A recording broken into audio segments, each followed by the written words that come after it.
What is up, folks? Casual Dad here with another Warhammer Combat Cards video. This time we're doing another faction review, and I'm going to do one that I'm surprised no one has asked for yet. We're going to go ahead and dive right into the Space Marines. This is going to be a really big, meaty one, so I'm going to rush through it and try to get it through very quickly, and I'll explain why as we go through, but bear with me here. So, right off the bat, we've got 6 Warlords, which is pretty typical for some of the fleshed out factions. It's the starting faction on the tabletop and meat space in the physical world. It's the most popular faction by far, so it's no surprise they have a lot of fans. And just to give a quick scroll here, they've also got an absolutely massive pool of cards. I'm fairly confident in saying that they have the largest pool of cards in the entire game. No surprise. They also get a lot of really recognizable characters, and they've got a lot of very flavorful sub-factions because of the sheer fandom in the real space, and so you see that reflected a lot through these. So, without further ado, let's dive right in with the cheapest one. First, you see your epic Lieutenant Tolmeron. As I've said before, he is the cheapest of the Warlords, and so if you have really powerful bodyguards, you just kind of flat benefit from being able to cram the most possible bodyguards into a deck. He is epic, so he's got a rank 4 trait, he's got that Furious Charge, so he'll do a melee attack on the drop, and then he can get that up to rank 4, and then he has a trait that he can get up to rank 2, which is going to be Inspiring Presence for the damage buff to any friendly cards on the table, including himself. His trait is a fun one. When you deploy a Space Marine card, your currently deployed cards gain plus 25% ranged attack. So of course you want to build a Tolmeron deck that has a ranged attack and really focuses on ranged attack cards.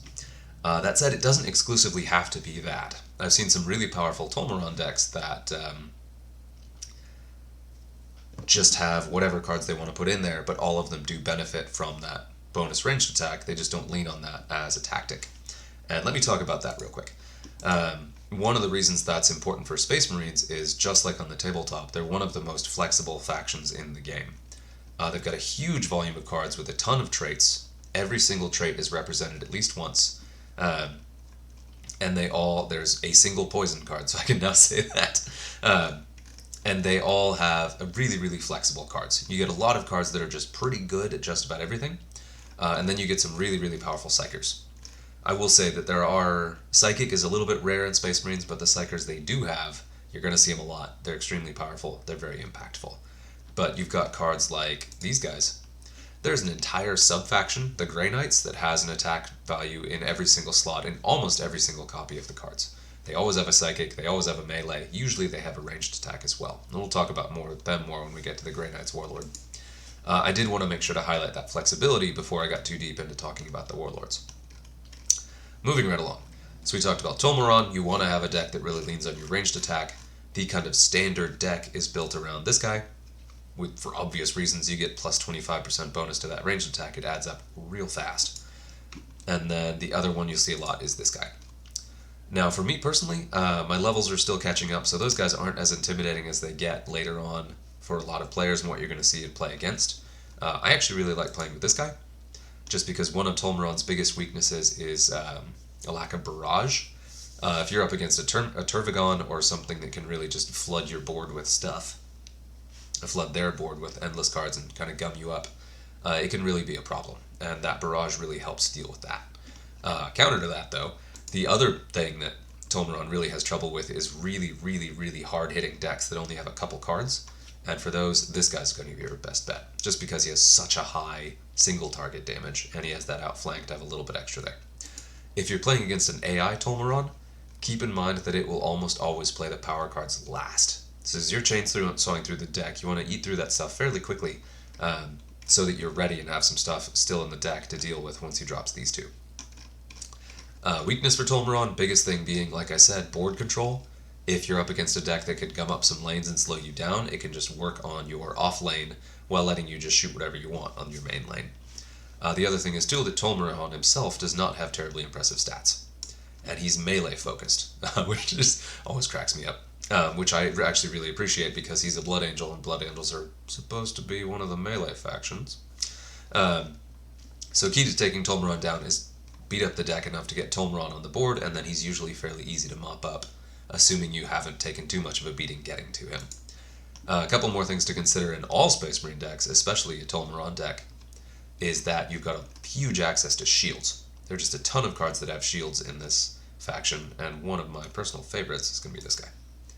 This guy's just good. For me, this kind of defines the Space Marine faction, where he's a decent cost, decent hit points, has shields, and has a good flat attack stat in both melee and ranged. Not eye-popping in any way, which also is typical of Space Marines, but just, flat good. There's no deck that wouldn't benefit from having this guy in it. Also a very good Tolmeron piece, because he can help you kind of defend as well as you're attacking as well, but still has a ranged attack that can benefit from his trait. Alright, moving right along. Next up, interestingly, is actually the Warlord I consider probably the most competitive of the Space Marine Warlords. If you get to really high level, he's very frightening. That being our Deathwatch Captain Artemis. And now, the reason he's really scary is his trait. I'm going to jump straight to the trait. So it is, whenever you deploy a Space Marine card, a random enemy card loses 20% of its starting wounds. And that's not a huge number, but if you start thinking about every single card every single card Artemis deploys, it just hits one of your cards for 20% of its wounds. And if you're playing something like a bad rec deck, 20% of some of your cards is a lot, and you don't have that many. Also note that goes through shields. So if you have a card and you're unlucky enough to get hit with a card that has really high hit points, that's not great. So if you're ever up against Tolmeron, one thing you really want to check first, you want to see, am I up against Tolmeron? Because you do not want to deploy your heavy hitters first if you're up against Tolmeron, because then they're guaranteed to take at least one hit from his trait. So just watch for that. The other thing too, his stats are not bad. He's a hair tougher than Artemis, not super dangerous there, but he's got the up to rank 4 trait of Big Game Hunter, so he can do a disturbing amount of damage to a beefy card across from him if you're a higher cost Warlord. And then even more importantly, he just gained the secondary trait, being epic, he can get this up to rank 2, of Deadshot. And now Deadshot is the only target acquired that can apply to a Warlord, and this makes Tolmeron now one of only 2 Warlords with that, the other one being Zemat in Tyranids. The reason that's good is that even though Artemis' stats aren't terribly impressive, the Warlords he can bring often are. And even if his stats aren't that impressive, if you have an entire board of 3 cards and they're shooting at a single Warlord target, they will quickly melt it down. So the counter to playing against Artemis is you absolutely do not want to play your Warlord first. You want him to pop that target acquired or that Deadshot against a non-Warlord card before your Warlord hits the board. So that's a tactic if you're able to. Both Tolmeron and Artemis both benefit from playing a lot of copies of cards, so both of them do encourage you to bring a full deck. And so you end up having some kind of heavy hitter power cards, and then filling with some of the cheaper cards. And of course your cheapest in the faction being your 5-point Neophyte, but if you're running melee, one of the more common ones being your 8-point Cyberwolf or your 6-point Neophyte. More recent edition came with the, Black Templars released not too long ago. But that ready for melee is a really nice buff for your melee decks, which of course the Wolf does it too, but comes in at 8 points, and this guy's just a hair cheaper. Another card you're going to see in almost every single Space Marine deck is going to be this guy. He's a 10-point Medicae that has decent stats. Like, this guy is, if you have the 10 points, put this guy in your deck. No surprise there. I'm going to talk about these guys more with some of the other Warlords, but I'll go ahead and jump to them. The big terror in Space Marines is going to be your Psykers. And it's both Njal, who has that Psionic Blast, and Inspire, cough drop. And his stats don't look terribly impressive, but you stack that Psionic Blast with that Inspiring Presence on top of Tolmeron's ability, or Artemis' ability already, and it's just pressure. That's kind of the name of the game with Artemis, is that his deck just puts pressure on you, and it whittles away in your deck in unusual ways. So this guy's just a very powerful Psyker and a decent melee attacker. You do see a lot of Artemis decks lean on melee with some Psychic in there and some shields. Another very common piece you're going to see is, of course, going to be Tigurius. He's not as common in Artemis decks. We're going to talk about him more in the next Dreaded Warlord, but he's still very common, and has the combination of a very high Psychic attack stat and also shields, and now also the secondary trait of Warp Surge. So he does damage on the drop. If this guy drops in a Tolmeron deck, he does the Tolmeron trait damage, and then he also does that Warp Surge, and then if it's your turn, you get to a 3rd hit on the opponent before they even get to hit you back. Very scary combo. But really, I have never seen an Artemis deck that's bad. It's pretty common to see a lot of fear cards in there. So your Legendary fear cards are particularly powerful with him. Also, he benefits from just kind of your all-rounders like Shrike, who has very, very solid stats, and then also has that target acquired to help clear through stuff.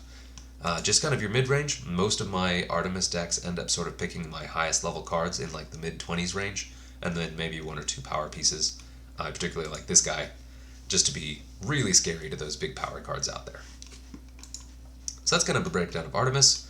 He's tricky because aside from having a full deck, he doesn't have a theme. So just, use your favorite stuff. But that's also one of the things that makes Artemis so competitive, is that he's got that precision shot to take down enemy warlords. He can run just any kind of soup of the best warlord or bodyguards you have. He's just very, very flexible and very scary to smaller elite decks. And again, his trait fires through shields. So if someone's running a small elite deck with shields, Artemis is one of the warlords who cares the least. On that note, if you want to double down on his trait and going through shields, you can want to level up this guy, who also happens to be Deathwatch. This is the one and only poison card in Space Marines. Comes in at a nice, neat 16 points with both melee and ranged attack, and decent hit points. This is a really good guy to put in your Artemis deck as just kind of constant pressure. Not bad in a Tolmeron deck either. Another standout is going to be your fear cards. This guy right here is good ranged, and then this guy here is more your melee. There's no reason not to put both of them in your deck and benefit from them both, because they come in at a great price point with good stats, and fear is an incredibly valuable trait. Moving right along here, we'll talk about the boogeyman that everyone worries about. Now, Artemis, I think, is the one you're going to see really, really excel. He's the one you see at like the top tier. If I see an Artemis deck, I know it's going to be a tough matchup right out of the gate, just because that's sort of how he works out to be. But the other boogeyman that people see more is the starter warlord, the Space Marine Warlord, Captain Acheran. Now he's rare, only gets a single trait, so he gets only shields, but his ability is especially obnoxious. The first time a friendly Space Marine card would be destroyed, it instead has 5 wounds remaining. Doesn't matter how much damage you do to it, doesn't matter how hard you hit it, you can hit a 10-point card with 400 damage, and that little bugger will still be there, and not trigger any abilities for killing, because it technically didn't die. It does not die, so anything that says when an enemy dies doesn't trigger with this. So every single card in the deck you have to kill twice.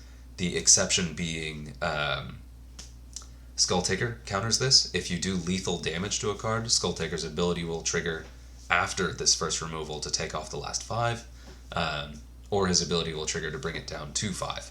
So if you can overkill cards, if you have Skulltaker and can overkill Acheran cards, that is a way to clear through them. Another good counter is your Illic Nightspear, the Eldari Warlord. His ability also can remove that. If you do lethal damage, if it's enough damage to be over that 75% threshold, it will also take out that remaining 5. That one's a little bit less reliable because Acheran decks do rely on durability, so you do end up having a lot of cards that take long enough to bring down that Illic's ability isn't going to trigger because you hit them over multiple turns. But if you take a really hard-hitting Illic deck, it can still trigger, and that ability is one of the potential counters. So again, you'll see some Medicae in there. The kind of standard Acheran deck is your Psyker Acheran deck, which leans on both Njal and Tigurius. With some Medicae, with some Taunt, your best taunts being the 14.1 that everyone puts everywhere. This guy here. And your best Medicaes being both the 10 point up here, and then also the second cheapest 15 point here. Excuse me. And then you're likely to see a lot of fear, those cards I pointed out before. This guy especially because he's a little bit cheaper, and then of course this guy. And then whatever other shields or melee or psychic a player tends to put in there. Those are kind of your standard linchpin cards are going to be those 4, and then kind of whatever else someone wants to put in there. Again, highlighting the flexibility of Space Marines, especially Space Marines that don't die. You can really build whatever you want around it. The kind of standard, again, is that Njal Tigurius. Tigurius in particular because he does so much damage and takes so long to kill with those shields, and is just dishing out utter punishment the whole time he does it. So he's very common. But the surprising thing I've seen a lot of decks performing very well that are just straight melee Acheran, because Space Marines have really good melee. And if you don't take Njal and Artemis, it's a little bit, if you don't take Njal and Tigurius, it's a little bit more unpredictable and a little bit more, has more synergy. The problem with taking that Njal and Tigurius combo is usually they're your only psychers in the deck, so every time you do a psychic attack, your other cards aren't doing anything. Whereas if you go all melee or heavy on ranged and melee, you've got a lot more flexibility turn to turn. You just lose out on that psychic powerhouse. But you can just fill the entire deck with shielded cards that just plink but just refuse to die. To highlight a couple more cards that come up a lot in Space Marines, one is going to be this guy. Just your plain old-fashioned shielded 12-point wall that you just stick in the way of stuff. And he has that melee debuff. So whenever you're doing that psychic, you're slowing down those heavy melee attacks, and hard-hitting melee decks tend to be one of the ways to get through Njal, especially since there's some melee abilities out there that can hit through shields and hit adjacent cards. One fun thing about Acheran, it's not exactly a counter, but the Tyrannid Warlord, the Parasite of Mortrex, absolutely loves having to double kill cards. Because the best thing about the Parasite is you want to kind of stagger your kills. You don't want to kill all the cards at the same time, because then your on-death effect that does blow-up damage to adjacent cards is wasted if everything on the board is already dead. So you can really, really be strategic about taking down Acheran cards to have fun with that. But it's not a good matchup because Parasite decks tend to be a little bit glassy. So, right, that's Acheran. I do have an individual guide specifically on him that dives into things a little bit more. I think I've more or less covered that here, but I would show you some actual games played as him there. We're going to keep cruising on through, make sure we get through this. Next up is our first legendary. We've got Helbrecht, the High Marshal and Crusade leader of the Black Templars, weighing it at some very impressive stats, going with the ability to go up to rank 4 of both Inspiring Presence for that damage buff, and then also Furious Charge. And both of those combo really well with his default ability, which is each time a friendly Space Marine kills an opponent with a melee attack, it gains Mark of the Exemplar. Blah, blah, blah, blah. Increase all attacks from friendly cards by 15%. 2 quick notes on that. Number 1, has to be a melee attack. So if you're up against a Helbrecht deck and your cards are close to dying, shoot at him.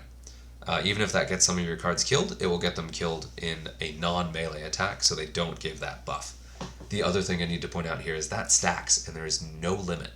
So it stacks any number of times for each card, and then for any number of cards, and it stacks on top of Inspiring Presence.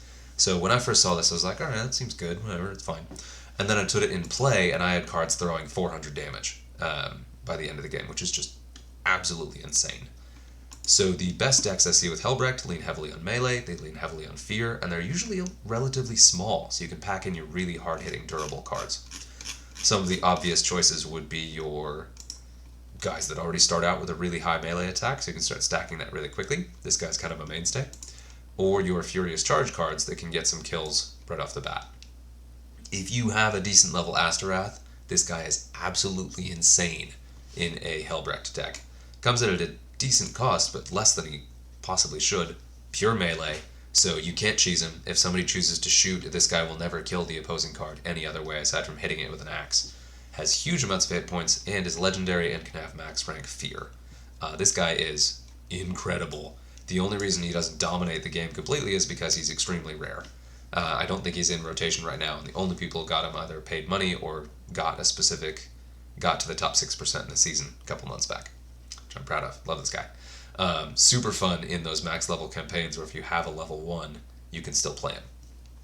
But yeah, terrifying. This guy, when he becomes more common, just as more people play and have him and build up copies, is going to be very frightening in some of these games. And you'll run into him sometimes, but not a ton. Other obvious choices for kind of the same reasons are going to be Tyberos. He also comes in with really good stats, has that fear, and also has Berserk, so he builds up damage over time. But that combination of being only melee and having fear really, really helps here, because you do a bunch of damage that builds up over time. You can't accidentally remove weakened cards with another attack type, and you've got the hit points and durability with that fear to kind of absorb some hits and take it back. So those two together are kind of my personal favorites to put in those decks. But another really good one is, of course, going to be your Mephiston. Again, has fear and hits really hard, but he doesn't have the same... He can fairly easily kill enemy cards with other attack types, so that's kind of a ups and downs. Pardon. Yeah, so that is Helbrecht. He is your punch-in-the-face warlord, and if you want to do a very basic, extremely aggressive warlord that either wins quickly or loses quickly, it's going to be your Helbrecht. And just going back to him, that Furious Charge, if he can finish off a wounded card, he then immediately gets that plus 15% buff. So the tips with him is you want really hard-hitting melee cards that don't have other attack types, are very durable, and can stick around for a while.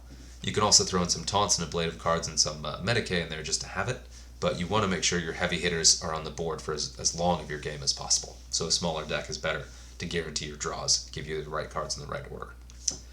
We're going to keep moving right along with Voldus. Voldus I really like. I really like a Warlord that has an attack stat in every single category. It's great. His stats aren't terrific, and he does have Inspiring Presence, but he's only epic, so it can only go up to rank 2. He does have Psychic Link, so if you have a bunch of other Psychers on the board, which you probably will, he hits considerably harder. He is the first... Well, actually, let me check this. Yeah, he's the first Warlord over 40 points, so his stats are middling at that cost, and he does trigger Big Game Hunter, so you do want to be careful with him, because there are some Warlords that'll just eat him for breakfast. But his ability is a lot like Tolmeron's. When you deploy a Space Marine card, your currently deployed cards gain plus 20% psychic attack. One of my favorite things about Voldus is how thematic he is. He is a Grey Knights leader who is meant to be run with Grey Knights. And you have Grey Knight cards that have really flexible stats. They have an attack stat in every category, but will benefit from that psychic bonus. The main exception being that Medicae. Where are you, buddy? This guy, who doesn't have a ranged attack because his hand is busy. Still good. Still good to put in there because he's still relatively cheap. He's a Medicae and he benefits from that psychic boost ability.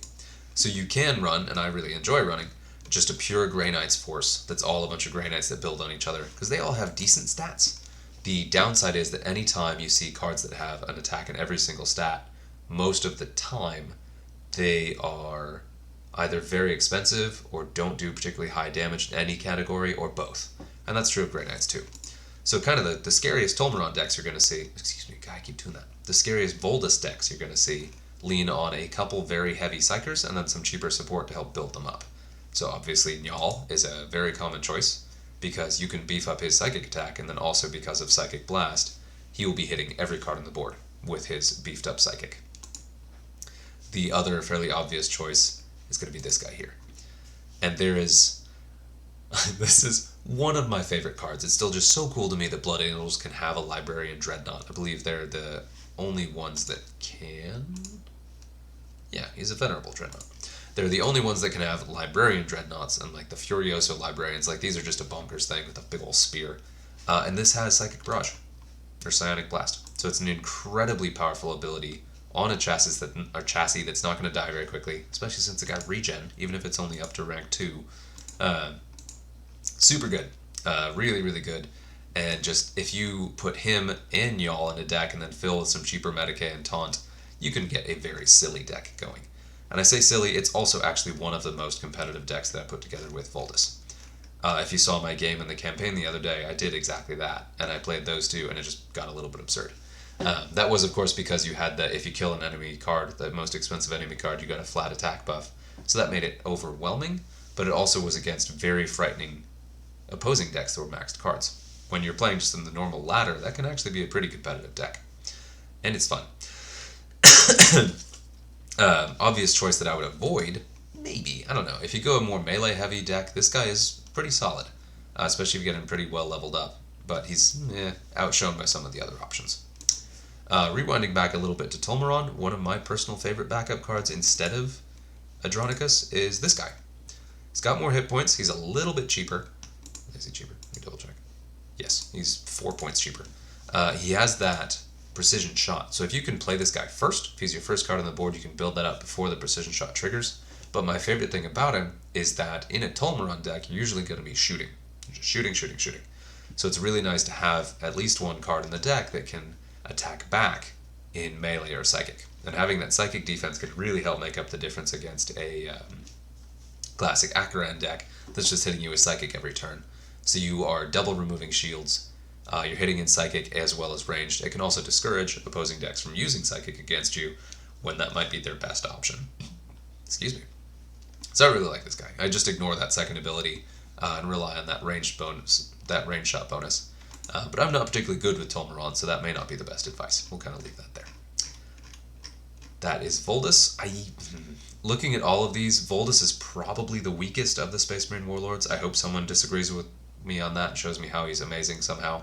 But of all of these, there are multiple deck options that work pretty well, don't have really strong counters, and the Warlords themselves either do a lot or are cheap enough that it doesn't matter.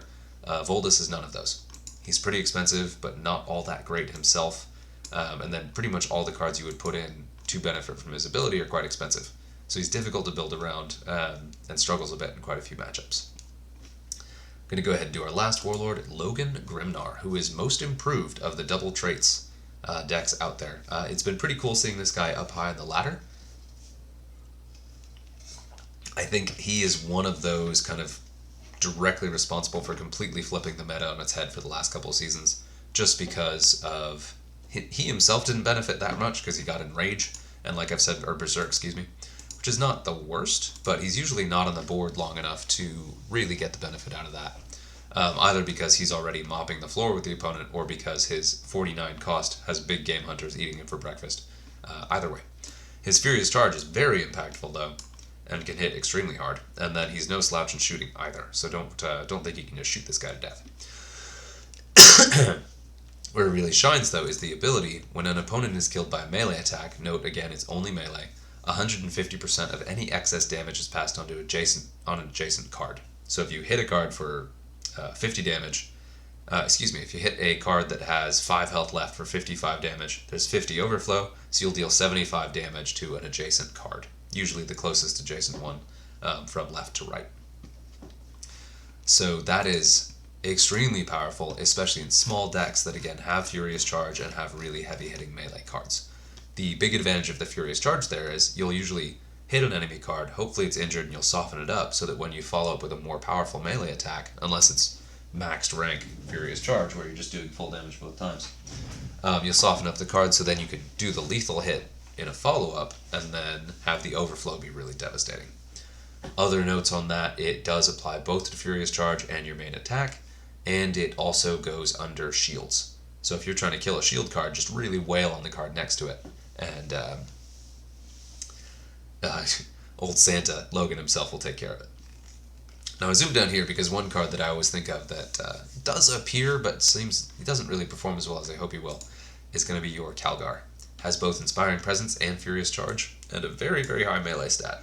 You get this guy leveled enough, he is terrific in a Logan deck. But of course, the star, again, is going to be your Asterath. Again, I did highlight that it's melee only, so that ability will only trigger if you kill them with a melee attack. If they trick you into shooting them or using Psychic, doesn't count. So your melee only cards are really going to be your best bet, and that's where Asterath and, of course, Tyberos really shine.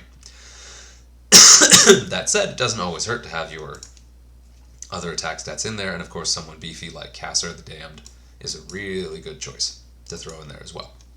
And you may notice that all the cards I just highlighted are legendary or epic, and that's definitely going to be the theme. This guy's going to be one you'll see a lot because he's high level and now has shields. And that's where I said that Logan is one of the most improved warlords from the secondary traits, not because of himself, but because all of the best bodyguards and the best melee hitters in Space Marines really love his ability. And one thing that's held him back in the past is the bodyguards weren't really up to par to benefit from his trait all that well. So he did struggle a little bit. But now he's in a much better spot. And he's one of the ones you can be more thematic with because Space Wolf cards absolutely love running with him. Ragnar and Logan together are a very scary matchup. Ooh, excuse me. And of course Sven. Sven is quite good in these decks, having that extra ranged attack just for the extra. But with so many hit points, and that death blow makes him a challenge even to deal with. And of course Bjorn. Where are you, buddy? Oh, wow. And let's just take a quick look at the cards I don't have, so make sure to include them. Bjorn, if you have Bjorn, he is so expensive, but his melee attack is extremely high, and he also benefits from both regen and that Inspiring Presence. This guy is very unlikely to die. You don't see Bjorn felled all that much.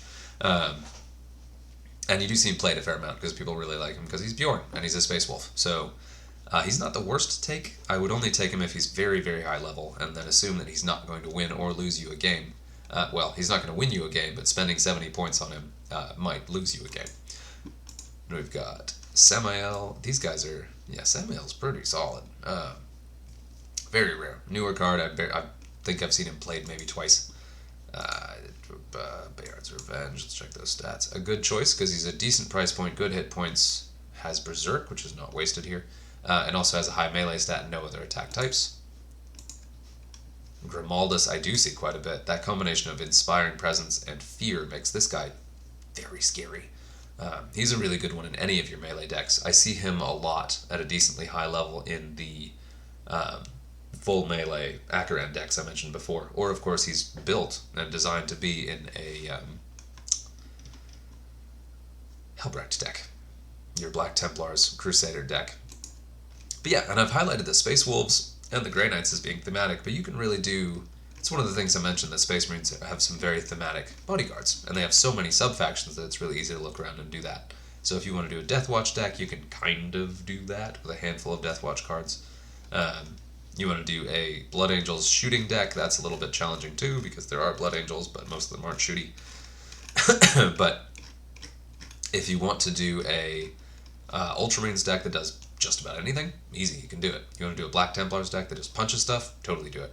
You want to do an all Grey Knights deck that just does everything, although not that great, you can do it. And then a Space Wolves deck, of course, that just punches things as they do and yells a lot, you can do it. And so it's one of the factions that has the best combination of fluff and competitive, and I really enjoy that about it, because most of the other factions fall a little bit short in that category. But yeah, there is my Space Marines faction review. They're one of the more competitive factions out there, largely because they're one of the most played, but between Artemis and Acheran and Logan now a little bit more, and Helbrecht, you do see them a lot, and Tolmeron is very forgiving for newer players. So if you're starting out early on, any Warlord trait that just gives your cards a flat buff, just for playing them or doing what you're doing, is very forgiving for a newer player, because your cards don't start off that high, and that's a way to make up for it. So if you're just starting out and you don't want to play Acheran, Acheran of course being probably the most forgiving Warlord, and that's why he's the starter Warlord, Helbrecht and Tolmeron, both are really good starters. Artemis does okay, and Voldus isn't the... Voldus is really bad at low level, don't start with Voldus. Yeah. We'll leave it at that. Best starter, of course, is Acheran, followed by Tolmeron, followed by Artemis, followed by Helbrecht. Helbrecht being the most fun of those, but probably the most difficult to ramp up to. I hope that was helpful, and we'll see you again for our Chaos rundown, and then we'll only be one away. I'm going to go ahead and do Votan probably soon. TBD. Until next time.